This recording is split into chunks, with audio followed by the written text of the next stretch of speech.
Lista 4, exercício 3.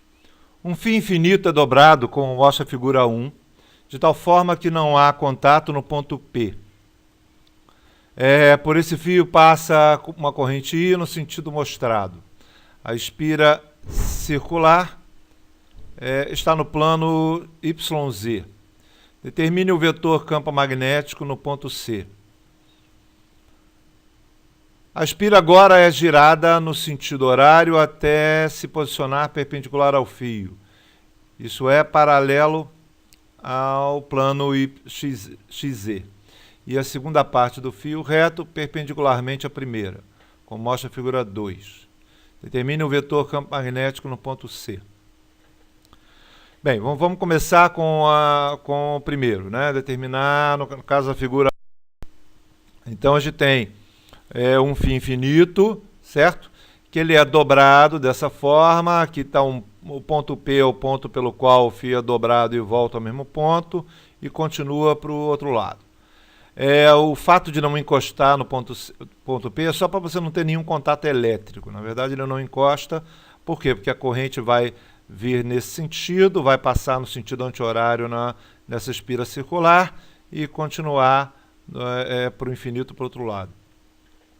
Por isso que ele não há contato, no caso, no ponto P, significa isso.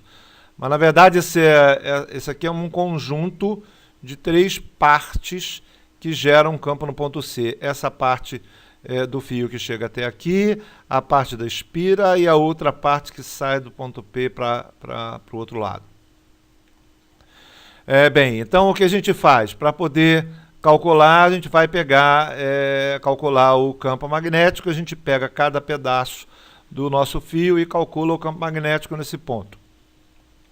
E para isso, o que a gente sabe é que a gente pega um pedaço do fio, onde a gente determina a DL como vetor de deslocamento das cargas.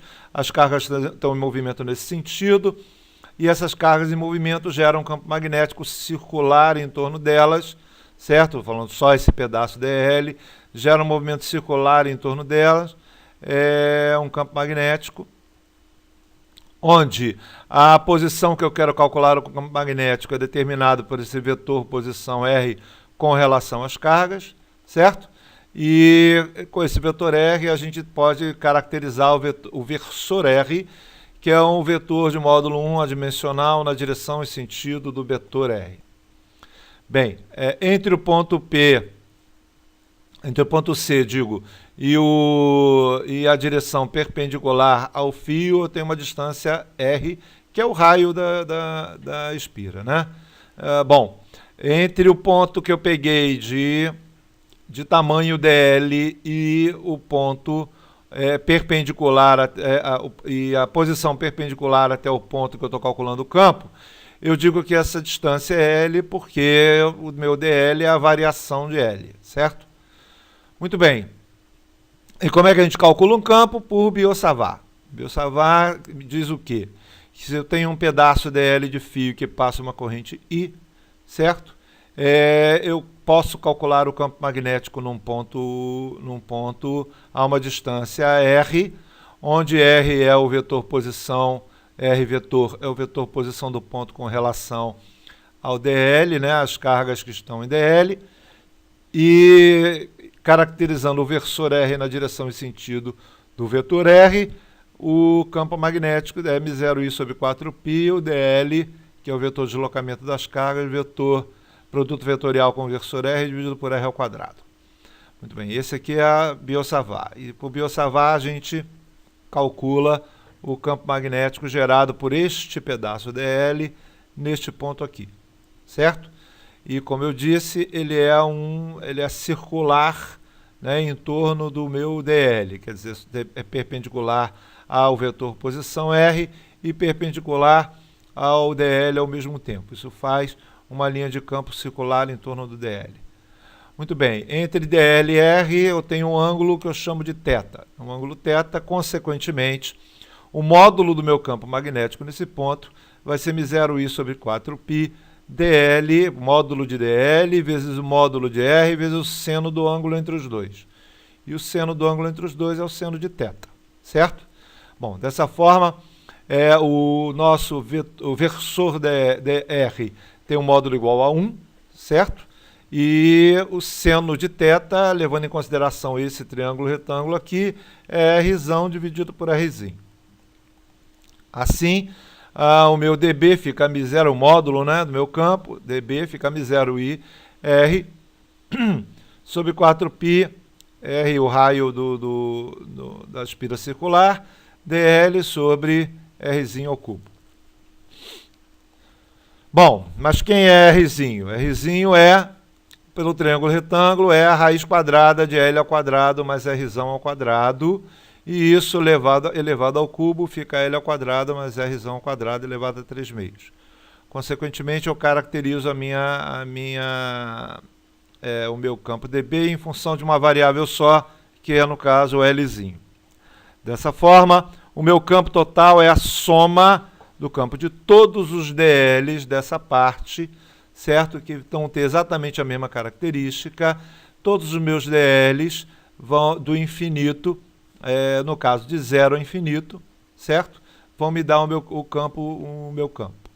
Consequentemente, a primitiva dessa função é L sobre raiz de L ao quadrado mais R ao quadrado. Para L igual a 0 dá 0, para L igual a infinito, L tendendo a infinito, se fica muito maior que R, então fica a raiz de L ao quadrado da L, L sobre L dá 1, certo? Então, o meu campo magnético fica μ0i sobre 4πr, onde R corta com R ao quadrado, fica R igual embaixo, certo? Então, o meu campo magnético gerado por este pedaço daqui até o infinito, o meu L cresce, no caso do jeito que eu defini, o meu L cresce para cá, então eu tenho de 0 a infinito, o meu campo dá μ0i sobre 4π. Esse é o módulo do campo magnético, certo? Agora, a outra parte, que vai de P até infinito, o cálculo é exatamente o mesmo, não faz diferença nenhuma. E é até uma questão de simetria, o campo gerado nessa direção é igual ao campo gerado nessa direção. Partindo do pressuposto de que a corrente está no mesmo sentido, o campo magnético gerado também vai estar. Então, o campo magnético total é a soma dos dois, como por simetria o campo vai ser o mesmo, consequentemente é 2 vezes esse cara aqui. Então, meu campo final fica μ0i sobre 2πr. Bom, qual vai ser o sentido do campo? O sentido do campo, a direção do campo é a direção perpendicular a dl e perpendicular a r ao mesmo tempo. Isso dl e r estão no plano YZ. Perpendicular aos dois, consequentemente, o meu campo vai estar na direção x, isso é, perpendicular ao plano da espira. E no sentido de dl vetor r, o sentido de dl vetor r é para fora do plano da espira. Isso é na direção x. Consequentemente, o meu vetor campo magnético, devido ao fio, vai ser μ0i sobre 2πr na direção positiva de x, isso é, na direção y. Bom, olhando a estrutura da espira dobrada, ela fica dessa forma aqui, certo? A gente calculou o campo gerado por este pedaço, calculou o campo gerado por esse pedaço, na verdade a conta é a mesma, como eu falei, esses dois pedaços geram o mesmo campo no centro, consequentemente o meu campo, como eu falei, vai estar na direção x e vale μ0i sobre 2πr. O que eu quero agora é calcular o campo da espira, né? O campo dessa parte da espira circular. E eu sei que se a corrente está neste sentido, consequentemente a corrente em cima da espira está no sentido anti-horário, do jeito que é colocado aqui, olhando em perspectiva dessa forma. Então, se a minha corrente está nesse sentido, então o meu dl em cima da espira está nesse sentido. O meu vetor R, que é o vetor posição, já que eu estou calculando o campo nesse ponto, é definido dessa forma.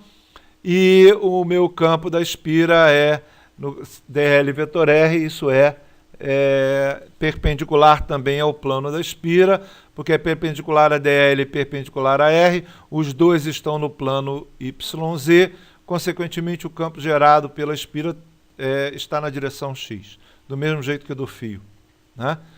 E volto ao meu Biot-Savart para poder calcular o campo magnético. Só que agora a DL é perpendicular a R em todos os pontos. Qualquer pedaço DL que eu pegue da espira, o meu R é perpendicular, que era diferente no caso do fio. Não era perpendicular, tinha um ângulo θ. Se DL é perpendicular a R, consequentemente, o módulo do meu campo magnético dB para cada pedaço DL da espira é m0i sobre 4π dl vezes o módulo de R sobre R ao quadrado. Consequentemente, meu dB é m0i sobre 4π dl por R ao quadrado.